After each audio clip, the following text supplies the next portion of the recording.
Hablamos ahora de un tema en particular, ¿no? Tener en el documento y ser en el documento lo que uno cree que es. Cómo nos autopercibimos. Por eso estamos con Julia Kolodny para analizar este tema. A ver, Julita, autopercibirse tal como uno ¿es fácil?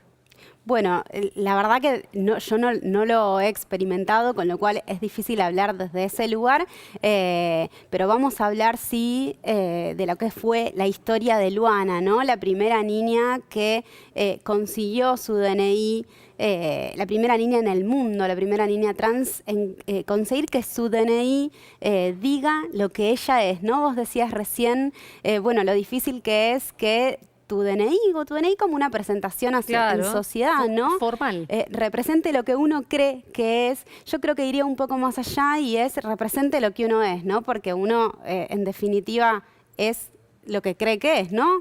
Y por O- eso mismo ya estamos presentando a Gabriela Mancilla, es la mamá de Luana, la primera nena trans que logró su DNI justamente a raíz del sexo con el que se percibía. ¿Qué tal, Gabriela? Muy buen día.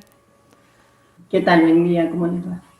Bueno, consultarte cómo fue, ¿no? Todo el proceso, toda la lucha de parte tuya como mamá, como familia, para lograr que Luana tuviera su documento y cómo fue que comenzó todo. Bueno, antes que nada me gustaría decirles que todas las personas nos Mm. autopercibimos. No es que si creemos que lo somos es lo que es válido. Todas las personas autopercibimos nuestro género. El tema es que la mayoría autopercibe su género de la misma manera que le impusieron el género. Cuando nacemos, si tenemos pene, nos imponen el género masculino, y si tenemos vulva, nos imponen el género femenino. Si nos autopercibimos dentro de esa imposición, somos personas cisgénero, pero si nos autopercibimos de una manera diferente a la impuesta, somos personas transgénero. Y es el caso de Luana, ella es una niña transgénero. Gabriela, Sí. muy buenos días. Julia te habla. Y en línea con lo que estabas diciendo recién, a mí me resulta muy interesante pensar que tu experiencia incluso y la de Luana trasciende un poco lo que es la experiencia trans. Hace poco, la semana pasada, fue el domingo, el Día de las Infancias, y pienso en esto, ¿no? En lo que fue poder, en la posibilidad de escuchar, de acompañar y de respetar en un mundo en el que tiende a estandarizar a los niños, las niñas, a las niñas, a estandarizar, a normalizar, digamos. ¿Qué puedes decir sobre esto? La verdad es que hasta el día de hoy la lucha es incansable porque es una batalla cultural. Luanita empezó a manifestar la disconformidad con el género que se le asignó al nacer a muy temprana edad, que es en la edad en la que la mayoría de las personas travestis y trans lo hacen, que es entre el año y los 4 años. En esa etapa es en la etapa en la que las personas empiezan a diferenciarse y a identificarse, comienzan a nombrarse en este yo soy.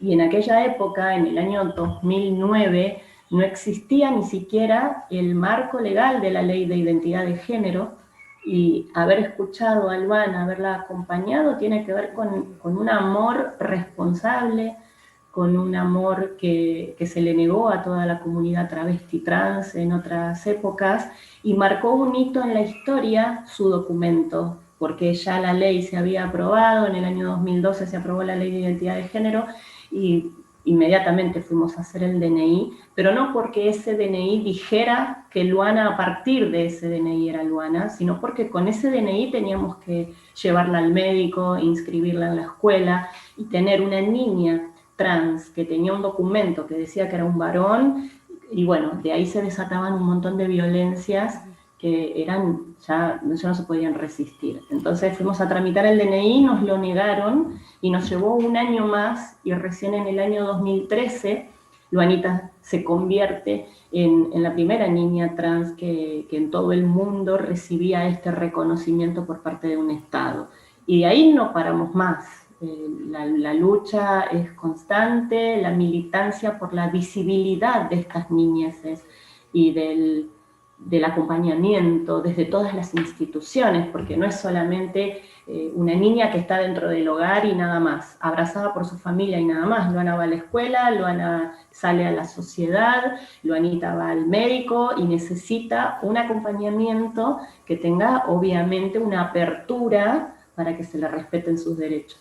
Hablabas recién de la necesaria batalla cultural, también del reconocimiento por parte del Estado. Ahora en Argentina tenemos leyes, ¿no?, de avanzada en cuanto, bueno, por ejemplo, la nombrabas recién, la ley de identidad de género, también la reciente, los DNIs no binarios, el cupo laboral trans. Ahora, ¿de qué manera se reflejan estos cambios que se fueron dando hacia adentro del Estado y desde las políticas públicas, pero de qué manera se perciben esos cambios, ¿no?, en lo que es la sociedad y en el día a día, en lo cotidiano, en la vida de Luana y en la vida de ustedes?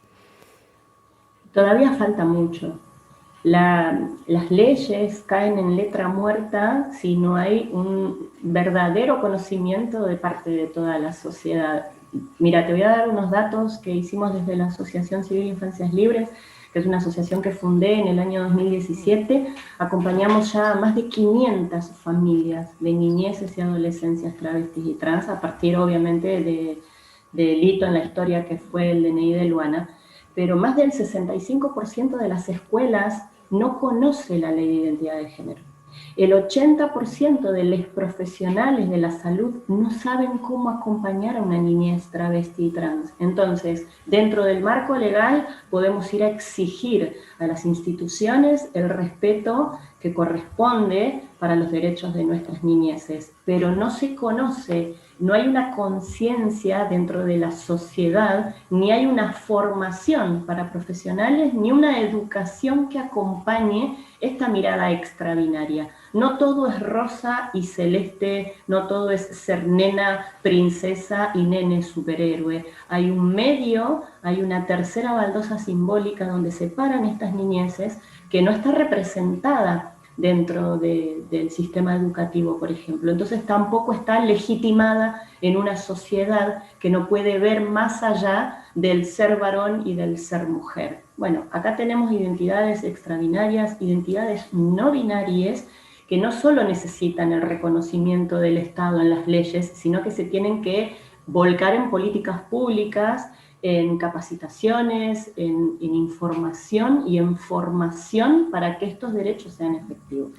Gabriela, escuchándote respecto a lo que falta, sobre todo cómo tratar justamente desde el sistema sanitario, desde el sistema educativo, cómo tratar socialmente, ¿no? Nosotros, los que todos los días estamos junto con ustedes, ¿qué es lo que hace Infancias Libres puntualmente para acompañar este camino con vistas a la inclusión total?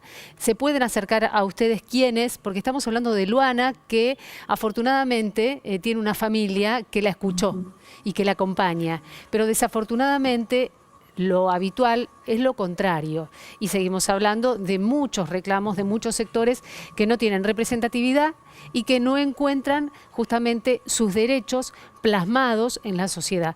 ¿Cómo acompaña Infancias Libres? Mira, las familias nos buscan obviamente en las redes sociales, en Libres Infancias, en nuestro Instagram, infanciaslibres2017@gmail.com por mail, pero lo más importante es que encuentran pares, las niñeces encuentran pares y las familias también. En este acompañar falta mucha información, hay muchísima información que las familias, con las que las familias no cuentan. Empezamos a acompañar para poder empoderar a esa familia, hacemos los reclamos y nos metemos en las instituciones, tanto en el sistema de salud como en la educación. Formamos a la familia, pero también empoderamos a la niñez, en esto de que vos sí podés, sí tenés derechos, sos una niña que tiene pene, sos un niño que tiene vulva, pero la realidad es que si el resto no te ve, vamos a lograr que te vean. Falta contenido, faltan láminas, falta todo un contexto para acompañar a esas niñeces y nosotros lo creamos, tenemos material bibliográfico, tenemos material audiovisual, acompañamos a las niñeces en esta transición a la familia y también cuando tienen que ir a hacer los DNI. Hay registros civiles que hoy en día, a 9 años de la ley de identidad de género, no saben cómo hacer el trámite del cambio registral y tampoco las instituciones saben que tampoco es obligatorio el cambio de DNI, porque el artículo 12 de la Ley de Identidad de Género establece que a su solo requerimiento, o sea que cuando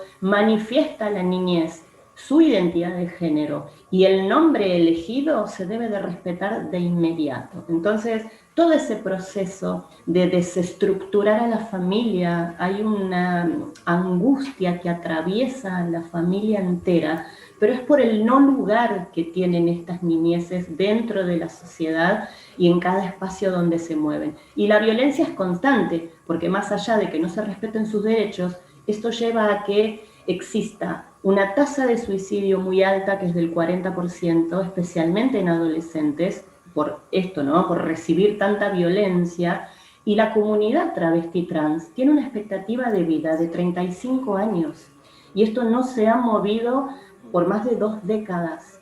Y no corresponde simplemente porque son personas trans o travestis, sino porque el nivel de violencia, de odio y de ataques no cesa. Fíjense que no hay muchos travesticidios ni transfemicidios que se reclamen en los medios de comunicación. O sea que son personas invisibilizadas, que han sido criminalizadas a lo largo de la historia y que hoy las familias nos estamos haciendo cargo de lo que nunca antes se hizo, que es salir a decir, bueno, yo tengo una hija trans, exijo el respeto que a mi hija le corresponde y mi hija va a ir a estudiar porque es su derecho, va a caminar tranquila por la calle porque también es su derecho y va a recibir todos los cuidados que nunca antes se dieron. Pero esto no se puede hacer sin el contexto que acompañe. Y es lo que estamos exigiendo constantemente, ¿no? Esta batalla cultural va a devenir en poder lograr que dentro del sistema educativo se empiece a formar a una sociedad con otra perspectiva, mucho más amplia, ¿no? de reconocimiento.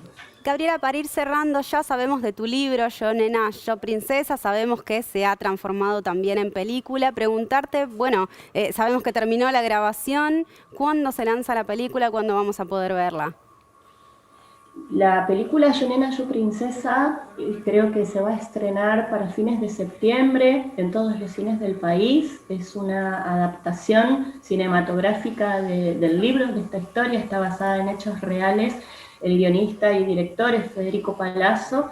Van a actúan Eleonora Wexler, Juan Palomino, Paola Barrientos, Fabián Vena. O sea, hay un elenco maravilloso y va a servir de herramienta, no solo para la visibilidad, sino para poder empezar a entender y a alojar las diferencias, ser parte de la diversidad, ser parte una misma, ¿no? De la diversidad. No es que la diversidad es aquello que se desprende de lo normal, sino que toda la sociedad y la humanidad es diversa y va a ayudar para poder instalar el tema, de eso estoy totalmente segura.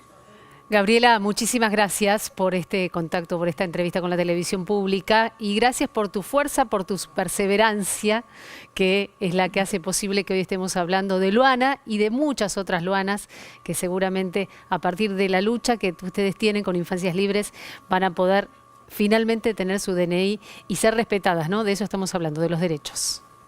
De los derechos de todas las niñeces, travestis y trans. Muchísimas gracias. Muchas gracias a vos.